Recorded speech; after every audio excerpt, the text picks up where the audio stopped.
Have you ever been to a Yoruba naming ceremony and wondered why a baby is being given over a dozen names? There are two main reasons. The first one is a child isn't named by just the parents in Yoruba culture. The grandparents, the friends, and extended family all contribute to naming a child. Secondly, there are different categories of names that each have their own unique purpose in Yoruba culture. So a child having more than one name or more than a few names is completely normal to the Yorubas. Today, we would explore Oruko Abiso and Oruko Abiku. One interesting fact about Yoruba giving names is that they're mostly genderless except for a few exceptions. Some given names reflect the child's impact in the home. For instance, Ayodele means joy has entered the home. Morenike means I have someone to cherish. Some other examples are names that highlight the family's social status. In a rich family, you can see Olabisi, which means wealth has increased.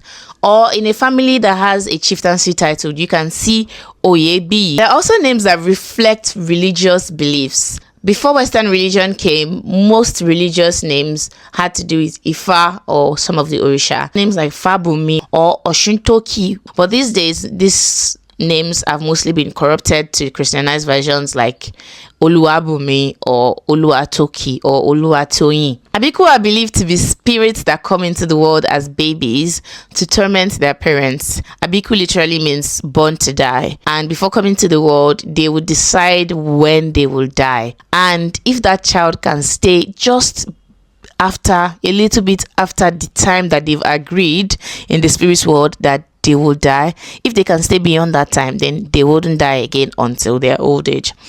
So what the people do is they find means to stop the child from dying. They can use charms or beads around the child's body. Sometimes they disfigure the child with tribal marks so that the spirit friends will not want the child back or they will not recognize the child. And most importantly, they give the child names. These names are meant to coax or beg or shame the child into not dying. These names are mostly outdated now, but you will still see some people today bearing these names as names or as surnames. Some examples are Malomo. Malomo means do not go again. That is, do not die again. Kosoko is another example. Kosoko means there is no hole. That is a hole that you use to dig a grave. Banjoko means sit down or stay with me.